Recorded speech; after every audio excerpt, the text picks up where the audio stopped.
नमस्कार मंडळी. आजच्या या जबरदस्त भागाची सुरुवात होते भावनांच्या कल्लोळाने. पार्थ पूर्णपणे अस्वस्थ अवस्थेत असतो. त्याच्या डोळ्यात वेदना असतात, मनात गोंधळ असतो आणि हृदयात न मिटणारी जखम. वसू रम्याच्या बाजूने उभी राहत विक्रम समोर प्रश्न उपस्थित करते की रम्याच्या भावना, तिचं प्रेम, तिची घुसमट याचा या घरात कोणी विचार करणार आहे की नाही. तीही तर या घराचा एक भागच आहे ना. पण तिच्या वेदना कोणालाच दिसत नाही, असं वसू ठामपणे बोलते. पण विक्रमचा संयम सुटतो.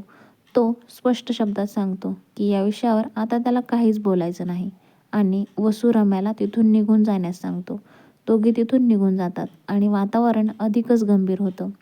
विक्रमचा रोख आता थेट पार्थकडे असतो. विक्रम पार्थला जाब विचारतो, काव्याने इतके प्रयत्न करून सुद्धा तू तिच्या भावना समजून घेण्याचा प्रयत्न का केला नाहीस? तिचा भूतकाळ समजून घ्यायचं तू टाळलंस आणि आज मात्र तिच्या बाजूने उभा राहिलास. याचं कारण काय? पार्थ मनातली सगळी घुसमट बाहेर काढतो.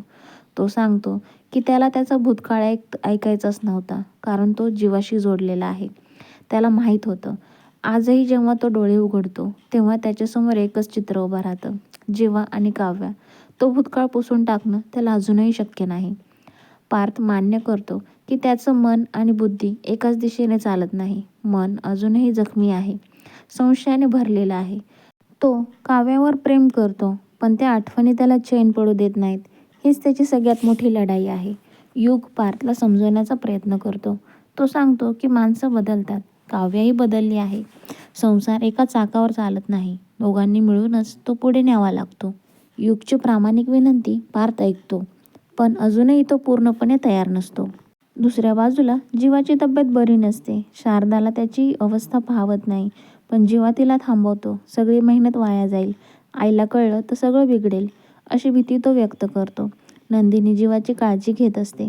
साधं वरण भात, प्रेमाने भरवलेले घास आणि दोघांमधले हळूच उमलणारे क्षण आता वातावरण हलकं करतात.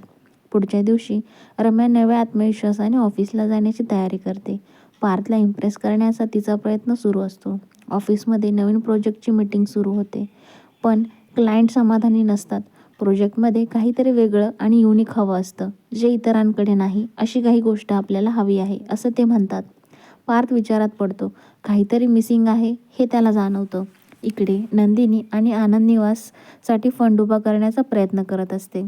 मदत स्वीकारायची नाही, स्वतःच्या ताकदीवर काहीतरी करायचं, असा तिचा ठाम निर्णय असतो. तेवढ्यात जीवा एक मोठी चाल खेळतो. तो आपल्या फॉलोअर्सला आवाहन करतो. छोट्या छोट्या मदतीतून मोठा फंड उभा राहतो. नंदिनीचं टेन्शन क्षणात दूर होतं आणि शेवटी सगळ्यात मोठा ट्विस्ट येतो.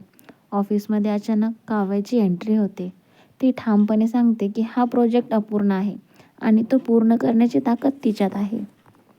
फक्त प्रोजेक्टच नाही तर पार्थचं अपूर्ण आयुष्यसुद्धा ती पूर्ण करू शकते, असा ती दावा करते. रम्या संतापते, वातावरण तापतं. पार्थ मात्र शांत राहतो आणि काव्याला विचारतो, तुमची आयडिया काय आहे? इकडे जीवाचं यश, तिकडे पार्थ, रम्या आणि काव्याचा तिढा. एकच प्रश्न, या नात्यांचं गणित सुटणार तरी कसं? आजचा भाग इथेच संपतो मित्रांनो. आपण भेटूया पुढच्या भागामध्ये. चॅनलला सबस्क्राईब करायला विसरू नका. धन्यवाद.